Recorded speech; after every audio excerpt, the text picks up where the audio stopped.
જૂનાગઢ લોકસભાની બેઠકને લઈને ખૂબ મોટા સમાચાર સામે આવ્યા છે. નવા અપડેટ સામે આવ્યા છે. તમામ લોકો ચર્ચામાં છે કે કોને ભાજપ છે તે ટિકિટ આપશે, કોને ટિકિટ મળશે.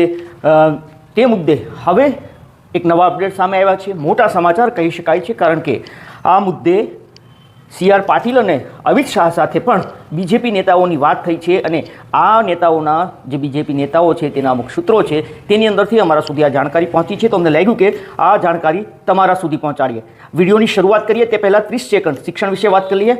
વિઝન સાયન્સ શૈક્ષણિક સંકુલ છે જૂનાગઢની અંદર અને માત્ર 150 વિદ્યાર્થીઓને ત્યાં એડમિશન આપવાનું છે. આ વિઝન સંકુલ છે જૂનાગઢનું, તે વિનામૂલ્યે અગર આપના બાળકને ત્યાં રાખવાનું હોય તો ટેસ્ટ છે, આ ટેસ્ટ તમામ તાલુકાઓની અંદર યોજાવાની છે. તો નોટ કરી લેશો. આ વિઝન સંકુલ છે ત્યાં જે શિક્ષકોની એક્સપર્ટ ટીમ છે તેને બેસાડવામાં આવી છે અને માત્ર 150 જ વિદ્યાર્થીઓને એડમિશન આપવાનું છે, જેથી કરીને તમામ વિદ્યાર્થીઓ ઉપર ધ્યાન આપી શકાય. પરંતુ 11 અને 12 સાયન્સ બેના જ વિદ્યાર્થીઓને એડમિશન આપવાનું છે. તો અગર આપના બાળકો પણ 11 અને 12 સાયન્સમાં ઈચ્છા ધરાવતા હોય તો ચોક્કસથી આ વિઝન સંકુલની અચૂકથી મુલાકાત લેજો. હવે વિડીયોની શરૂઆત કરીએ. નમસ્કાર દોસ્તો, મારું નામ દિલીપ મોરી છે. ગઈકાલે વંથલી ખાતે ભાજપની સભા હતી. અરવિંદભાઈ લાડાણી છે જે ધારાસભ્ય માણાવદરના તેનો સમાવેશ કરવાનો હતો. તેના કાર્યકર્તાઓ ભાજપમાં જોડાયા છે. તો આ તમામને માટે CR પાટીલ છે તે ગઈકાલે વંથલી પહોંચ્યા હતા. ત્યાં જોરદાર રીતે કાર્યક્રમનું આયોજન કરવામાં આવ્યું હતું અને આ કાર્યક્રમ છે તે સંપન્ન પણ થયો. પરંતુ આ મુદ્દે જૂનાગઢ ટિકિટને લઈને ત્યાં ચર્ચાઓ પણ થઈ છે, પરંતુ એ જગ્યા ઉપર ચર્ચા નથી થઈ, અન્ય જગ્યા પસંદ કરવામાં આવી હતી. જેવો આ કાર્યક્રમ પૂરો થયો દોસ્તો, એટલે તરત CR પાટીલ છે તે રવાના થવા નીકળ્યા હતા. તે કેશોદ એરપોર્ટ પહોંચ્યા હતા, જ્યાં બીજેપીના નેતાઓ છે તે પણ તેમની સાથે હતા અને આ એરપોર્ટ ઉપર વાતચીત થઈ છે જૂનાગઢ લોકસભાની ટિકિટને લઈને. જી હા દોસ્તો, જૂનાગઢ લોકસભાની ટિકિટને લઈને ત્યાં નેતાઓ પહોંચ્યા હતા. અમારી પાસે અમુક નામ આવ્યા છે, જે પણ અમે આ નેતાઓ જે સૂત્રો છે તેની પાસેથી આ માહિતી મળી છે. અમે નથી દાવો કરતા, પરંતુ અમારા જે સૂત્રો છે તેની પાસેથી માહિતી મળી છે. કોણ કોણ નેતાઓ હતા તેના વિશે વાત કરીએ અને ત્યારબાદ વાત કરીએ કે ત્યાં શું ચર્ચાઓ થઈ CR પાટીલ સાથે, અમિત શાહ સાથે. પહેલાં વાત કરી લઈએ ગીર સોમનાથ જિલ્લાની. જાણવા મળ્યું છે કે આ નેતાઓની યાદીમાં ગીર સોમનાથ જિલ્લામાંથી ઝવેરીભાઈ ઠકરાર હતા, ઉનાના ધારાસભ્ય કેસીભાઈ રાઠોડ હોવાનું મનાઈ રહ્યું છે, તલાલાના ધારાસભ્ય ભગવાનભાઈ બારડનું પણ મનાઈ રહ્યું છે કે તે પણ હતા, અને અમિતભાઈ ઉનડકર જે તલાલાના નગરપાલિકાના નેતા છે તો અમિતભાઈ ઉનડકરે હતા તેવી પણ એક ચર્ચા છે. આ સિવાય જૂનાગઢના નેતાઓ હતા બીજેપીના. કોણ કોણ હતા એ વાત કરીએ તો કિરીટભાઈ પટેલ હોવાનું મનાઈ રહ્યું છે. ભાજપના જૂનાગઢના પ્રમુખ છે કિરીટભાઈ પટેલ. માંગરોળના ધારાસભ્ય ભગવાનજીભાઈ કરગઠિયા પણ ત્યાં પહોંચ્યા હતા. આ સિવાય સંજયભાઈ કોરડિયા જે જૂનાગઢના ધારાસભ્ય છે અને તે પણ ત્યાં હોવાનું મનાઈ રહ્યું છે. તો આ તમામ જે ધારાસભ્યો છે તે ત્યાં પહોંચ્યા હતા. અન્ય લોકોય હતા એની અમને જાણ નથી, પરંતુ એટલા લોકો હોવાનું અમને સૂત્રોમાંથી માહિતી મળી છે. રાજેશભાઈ ચુડાસમા પણ ત્યાં હતા તેવી પણ વાત છે. અને રાજેશભાઈ ચુડાસમાની ટિકિટને લઈને તમામ નેતાઓ છે તેણે એક સૂર પીરાયો હોય તેવી ચર્ચાઓ થઈ રહી છે. જી હા દોસ્તો, તમામ નેતાઓએ એક સૂર પીરાયો, ભગવાનજીભાઈ હોય કે અન્ય.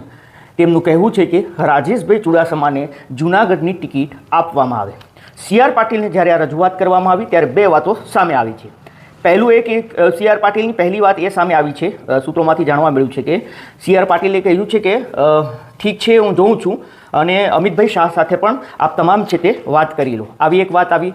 બીજા એક અન્ય સૂત્રોનું કહેવું છે કે CR પાટીલે એ પણ કહ્યું છે કે અમારા હાથની વાત નથી, જેથી કરીને આપ અમિતભાઈને વાત કરો. એવી પણ જાણકારી મળી છે કે કિરીટભાઈ પટેલ છે જે જૂનાગઢ જિલ્લાના, આ કિરીટભાઈ પટેલના ફોનમાંથી ત્યારબાદ અમિતભાઈ શાહને ફોન લગાવવામાં આવ્યો.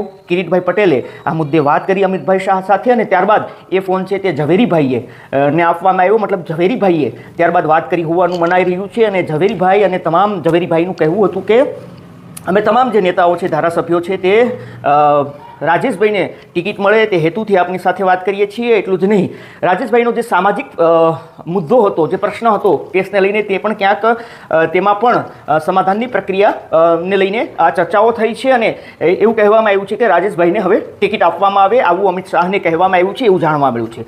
અમિત શાહે શું જવાબ આપ્યો છે એ સવાલોના જવાબ પણ મેળવવાના અમે પ્રયાસ કર્યા છે. જે વ્યક્તિ સાથે અમારા જે સૂત્રો છે તેની સાથે વાતચીત કરતા તેમને અમે સવાલ કર્યો હતો કે આખરે સી.આર. પાટીલે જવાબ આપ્યો કે તે જોશે, તે આ મુદ્દે ચર્ચા પણ કરશે અને તેના બીજું એક સૂત્રનું કહેવું છે કે તેનું કહેવું છે કે મારા હાથની વાત નથી, અમિતભાઈને વાત કરો. પરંતુ અમિતભાઈનો મુદ્દો એ છે કે અમિતભાઈએ શું જવાબ આપ્યો એના વિશે વાત કરીએ તો અમિતભાઈ શાહ છે તેણે એવું કહ્યું કે સારું જોઉં છું.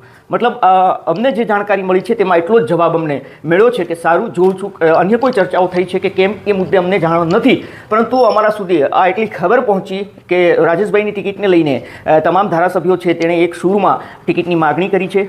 સી.આર. પાટીલ સાથે વાત થઈ અને અમિત શાહ સાથે વાત થઈ છે. આ ખબર હતી તો અમને લાગ્યું કે આ અપડેટ પણ અમે આપના સુધી પહોંચાડીએ.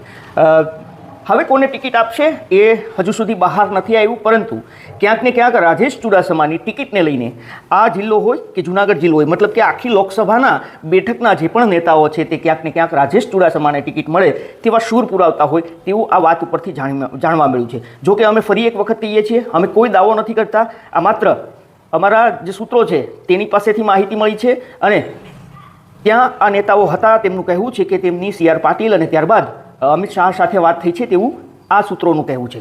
દોસ્તો, આવી તમામ પળે પળની જાણકારી આપના સુધી અમે પહોંચાડતા રહીશું, ખાસ કરીને ઇલેક્શનને લઈને.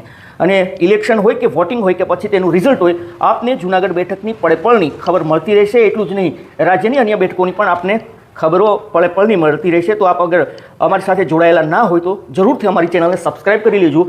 અગર આપ આ વિડીયો ફેસબુક અથવા ઇન્સ્ટાગ્રામ પર જોતા હોય તો ફોલો કરી લેજો. ધન્યવાદ.